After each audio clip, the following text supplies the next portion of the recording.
Break ನಂತರ ಬೆಂಗಳೂರು ಫಸ್ಟ್ಗೆ ಮತ್ತೆ ಸ್ವಾಗತ. ಸಾಮಾನ್ಯ ಜನರಿಗೆ ರೌಡಿಗಳು ಕಾಟ ಕೊಡೋದು ಸಾಮಾನ್ಯದ ವಿಷಯ. ಆದರೆ ಕಾರ್ಪೊರೇಟರ್ಗಳಿಗೂ ರೌಡಿಗಳು ಕಾಟ ಕೊಡ್ತಾರೆ ಅಂದರೆ ನಂಬ್ತೀರಾ? ಹೌದು, ಬೆಂಗಳೂರಿನ ಸುಧಾಮನಗರದ ಬಿಬಿಎಂಪಿ ಸದಸ್ಯ ಅವ್ವಾಯಿಗೆ ರೌಡಿಗಳು ಶಾನೆ ಕಾಟ ಕೊಡ್ತಿದ್ದಾರಂತೆ.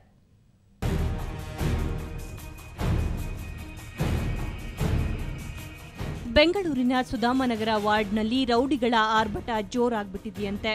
ಹಾಗಂತ ಅಲ್ಲಿನ ಸ್ಥಳೀಯರು ಈ ಮಾತನ್ನ ಹೇಳ್ತಿಲ್ಲ. ಬದಲಾಗಿ ಸ್ಥಳೀಯ ಪಾಲಿಕೆ ಸದಸ್ಯೆ ಅವ್ವಾಯಿ ಅವರೇ ಹೀಗೆ ಆರೋಪ ಮಾಡ್ತಿದ್ದಾರೆ. ಅಷ್ಟಕ್ಕೂ ಸುಧಾಮನಗರದ ರೌಡಿಗಳು ಕಾಟ ಕೊಡ್ತಿರೋದು ಬೇರ್ಯಾರಿಗೂ ಅಲ್ಲ, ಖುದ್ದು ಅವ್ವಾಯಿಗೆ ಅಂತೆ. ರೌಡಿಗಳಿಂದ ಬೆಚ್ಚಿ ಬಿದ್ದಿರೋ ಅವ್ವಾಯಿ ಪೊಲೀಸ್ ಠಾಣೆ ಮೆಟ್ಟಿಲೇರಿದ್ದಾರೆ. ರೌಡಿಗಳು ತನಗೆ ಯಾವುದೇ ಅಭಿವೃದ್ಧಿ ಕೆಲಸಗಳನ್ನ ಮಾಡೋದಿಕ್ಕೆ ಬಿಡ್ತಿಲ್ಲ ಅಂತ ಅವ್ವಾಯಿ ಎಸ್ಜೆ ಪಾರ್ಕ್ ಪೊಲೀಸ್ ಠಾಣೆಯಲ್ಲಿ ಒಟ್ಟು 7 ರೌಡಿ ಶೀಟರ್ಗಳ ವಿರುದ್ಧ ದೂರು ದಾಖಲಿಸಿದ್ದಾರೆ. ನೀನು ಬರಬಾರ್ದು, ನಾವುಗಳೇ ಕೌನ್ಸಿಲರ್, ಇನ್ನು ಮುಂದೆ ನಾವೇ ಕೆಲಸ ಮಾಡ್ಕೊಳ್ತೀವಿ, ಒಂದು ವೇಳೆ ನೀನು ಬಂದು ಮೀರಿ ಕೆಲಸ ಮಾಡಿದ್ರೆ ನಿನ್ನನ್ನು ಮುಗಿಸ್ಬಿಡ್ತೀವಿ ಅಂತ ಹೇಳ್ಬಿಟ್ಟು ಪ್ರಾಣ ಬೆದರಿಕೆ ಹಾಕಿದ್ರು. ಕಮಿಷನರ್ ಅವ್ರ ಹತ್ರನೂ ಒಂದು ಕಂಪ್ಲೇಂಟ್ ಮಾಡಿದ್ದೀನಿ. ಇದ್ರ ಬಗ್ಗೆ ಇದುವರೆಗೂ ನನಗೆ ಯಾವುದು ಆಕ್ಷನ್ ತಗೊಂಡಂಗೆ ನನಗೆ ಕಾಣಿಸ್ತಾ ಇಲ್ಲ. ಈ ಹಿಂದೆ ನಗರದಲ್ಲಿ ಮಾಜಿ ಕಾರ್ಪೊರೇಟರ್ಗಳಾದ ನಟರಾಜ್ ಮತ್ತು ಅಲಿ ಖಾನ್ ಕೊಲೆಯಾಗಿದೆ. ಇದೇ ರೀತಿ ತನ್ನ ಕೊಲೆಯೂ ಆಗಬಹುದು ಅನ್ನೋ ಆತಂಕ ಇವರದ್ದು. ನನಗೆ ಓಡಾಡೋಕ್ಕೆ ಫೀಲ್ಡಲ್ಲಿ ಸ್ವಲ್ಪ ಭಯ ಆಗ್ತಾ ಇದೆ. ಯಾಕಂತ ಹೇಳಿದ್ರೆ ಆಲ್ರೆಡಿ ಇಲ್ಲಿ 2-3 ರೌಡಿಗಳು ತೀರ್ಕೊಂಡ್ಬಿಟ್ಟಿದ್ದಾರೆ. ನನ್ನ ವಾರ್ಡಲ್ಲಿ ದೊಡ್ಡ ರೌಡಿಗಳೇ ತೀರ್ಕೊಂಡ್ಬಿಟ್ಟಿದ್ದಾರೆ. ಅಂಥದ್ರಲ್ಲಿ ನನಗೆ ಯಾವುದೋ ವಿಧವಾದ ಒಂದು ಪ್ರೊಟೆಕ್ಷನ್ ಇಲ್ಲದೆ ವಾರ್ಡ್ ಕೆಲಸ ಮಾಡೋಕ್ಕೆ ಕಷ್ಟ ಆಗ್ತಾ ಇದೆ. ನಾನು ಮೀರಿ ವಾರ್ಡಲ್ಲಿ ಹೋಗಿ ಕೆಲಸ ಮಾಡೋಕ್ಕೆ ಹೋದರೂ ಕೂಡ ಅವರು ನನಗೆ ಸಿಕ್ಕಾಪಟ್ಟೆ ಟಾರ್ಚರ್ ಮಾಡ್ತಾರೆ. ತನ್ನ ರಕ್ಷಣೆಗೆ ಗನ್ಮ್ಯಾನ್ ಬಳಸಿಕೊಳ್ಳಲು ಅನುಮತಿ ಕೋರಿ ನಗರ ಪೊಲೀಸ್ ಆಯುಕ್ತರಿಗೂ ಅವ್ವಾಯಿ ಪತ್ರ ಬರೆದಿದ್ದಾರಂತೆ. ಸಾರ್ವಜನಿಕರಿಗೆ ರಕ್ಷಣೆ ಜವಾಬ್ದಾರಿ ಇರೋ ಕಾರ್ಪೊರೇಟರ್ಗೆ ಭಯ ಆದ್ರೆ ಜನರ ಪಾಡೇನು ಅನ್ನೋದು ಎಲ್ಲರ ಪ್ರಶ್ನೆ. ಬೆಂಗಳೂರಿನಿಂದ ಕ್ಯಾಮರಾಮನ್ ವೆಂಕಟ್ ಜೊತೆ ನಾಗೇಂದ್ರ ಬಾಬು, ಸುವರ್ಣ ನ್ಯೂಸ್. ಕಷ್ಟಗಳು ಬಂದರೆ ಒಂದರ ಹಿಂದೊಂದರಂತೆ ಬರತ್ವಂತೆ.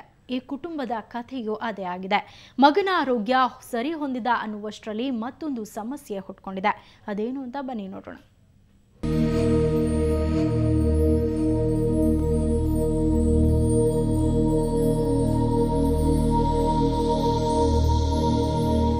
ವಿಚಿತ್ರ ಕಾಯಿಲೆಯಿಂದ ಬಳಲುತ್ತಿರುವ ಈ ವಿದ್ಯಾರ್ಥಿಯ ಹೆಸರು ಗಜೇಂದ್ರ. ಮೂಲತಃ ಶಿವಮೊಗ್ಗ ಜಿಲ್ಲೆಯ ಪ್ರಭಾಕರ್ ಹಾಗೂ ರೇಣುಕಾ ದಂಪತಿಯ ಪುತ್ರ.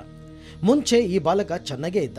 ಆದರೆ ಕಳೆದ 4 ವರ್ಷಗಳ ಹಿಂದೆ ಬಾಲಕನ ಮೆದುಳಿನಲ್ಲಿ ದುರ್ಮಾಂಸ ಬೆಳೆದು ಸಂಕಟ ಅನುಭವಿಸಿದ್ದ. ಮತ್ತೆ ಇದೀಗ ಬಲಗಣ್ಣಿನಿಂದ ಈ ದುರ್ಮಾಂಸ ಹೊರಬಂದಿರುವುದು ಈತನ ಬಾಳಿಗೆ ಮುಳುವಾಗಿದೆ.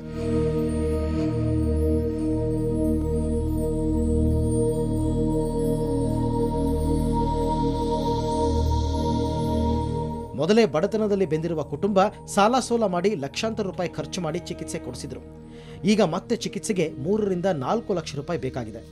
ತಲೆನೋವಿದ್ದಾಗ ನಾವು ಆಸ್ಪತ್ರೆಗೆಲ್ಲ ಕರ್ಕೊಂಡು ಹೋದ್ವಿ. ಆಸ್ಪತ್ರೆಗೆ ಕರ್ಕೊಂಡು ಹೋದಾಗ ಅವನಿಗೆ ಕಣ್ಣು ಅದು ಚೆನ್ನಾಗಿ ಕಾಣ್ತಾ ಇತ್ತು ಕಣ್ಣಿಗೆ. ಆದರೆ ಅವನಿಗೆ ಓದ್ತಾ ಇರಬೇಕಿದ್ದಾಗಲೇ ಈ ರೀತಿ ಆಗಿದ್ದು. ಕಾಯಿಲೆ ಏನಂತಾನೆ ಹೇಳ್ತಾ ಇಲ್ಲ ಅವರು. ಕಣ್ಣು ಹತ್ರ ಒಂದು ಸಣ್ಣ ಗೆಡ್ಡೆ ಆಗೈತಿ, ಅದನ್ನು ಆಪರೇಷನ್ ಮಾಡಬೇಕು. ಸಹಾಯ ಮಾಡೋರಿದ್ರೆ ಮಾಡ್ಬೋದು ಸ್ವಾಮಿ. ಚಿಕಿತ್ಸೆಗಾಗಿ ಬೆಂಗಳೂರಿಗೆ ಬಂದಿರುವ ಈ ಕುಟುಂಬ ಆನೇಕಲ್ ತಾಲೂಕಿನ ಮರಸೂರಿನ ಸ್ನೇಹಿತರ ಮನೆಯಲ್ಲಿ ಆಶ್ರಯ ಪಡೆದಿದೆ. ಹಲವಾರು ಆಸ್ಪತ್ರೆಗಳಲ್ಲಿ ತೋರಿಸಿದ್ರೂ ಪ್ರಯೋಜನವಾಗಿಲ್ಲ. ಅಲ್ಲೇ ಅವರು 2 ಲಕ್ಷ ಬೇಕು ಫಸ್ಟ್ ಅಂತ ಹೇಳಿದ್ದಾನೆ. ಒಂದು 5-6 ಲಕ್ಷ ಆಗ್ಬೋದು. ಮತ್ತು ನಾವೇನು ಗ್ಯಾರಂಟಿ ಹೇಳೋದಿಲ್ಲ ಅಂತ ಹೇಳಿದ್ದಾನೆ. ಇಲ್ಲೇ ನಮ್ಮಲ್ಲಿ ಕರ್ಕೊಂಡ್ಬಂದುಕೊಂಡು ನಾವು ಇಲ್ಲೇ ಯಾರಾದರೆ ಒಂದು ಸಿಕ್ಕಬಹುದು. ಬೆಂಗಳೂರು ದೊಡ್ಡ ದಾನಿಗಳಿರುವಂಥ ಒಂದು ಏರಿಯಾನ ಭಗವಂತನ ಆಶೀರ್ವಾದ ಮಸ್ತ್ ಜನರಲ್ಲಿ ಇದ್ದಾನೆ. ಯಾರ್ಯಾರೋ ಒಂದು ಮಾಡ್ಬೋದು ಅಂತ ಹೇಳ್ಕೊಂಡು ನಾವು ಬೇರೆ ಇದರಲ್ಲಿ ಇದ್ದಾನೆ. ಕೂಲಿ ಮಾಡಿಕೊಂಡು ಜೀವನ ನಡೆಸ್ತಾ ಇದ್ದ ದಂಪತಿಗೆ ಮಗನ ಮರುಕ ನೋಡ್ಲಾಗ್ತಾ ಇಲ್ಲ. ಹಣ ಸಹಾಯದ ನಿರೀಕ್ಷೆಯಲ್ಲಿರುವ ಕುಟುಂಬ ದಾನಿಗಳ ನೆರವು ಬಯಸುತ್ತಿದೆ. ಆರ್ಥಿಕ ಸಹಾಯ ಮಾಡುವವರು ಸಂಪರ್ಕಿಸಿ.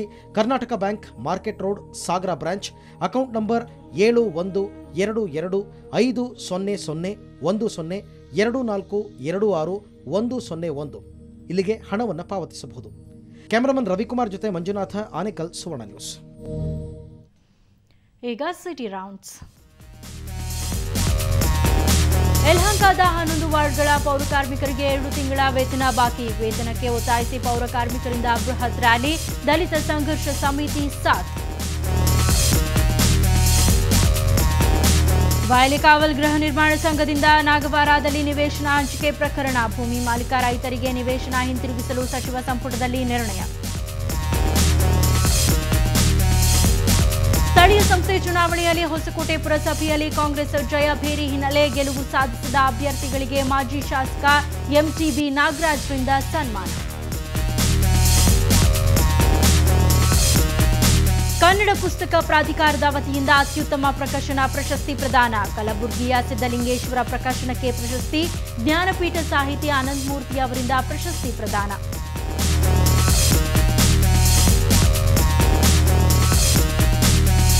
ನವಜಾತ ಶಿಶುಗಳ ಹೃದಯ ಸಂಬಂಧಿ ಕಾಯಿಲೆಗೆ ಮಣಿಪಾಲ್ ಆಸ್ಪತ್ರೆಯಲ್ಲಿ ಸೂಕ್ತ ಚಿಕಿತ್ಸೆ.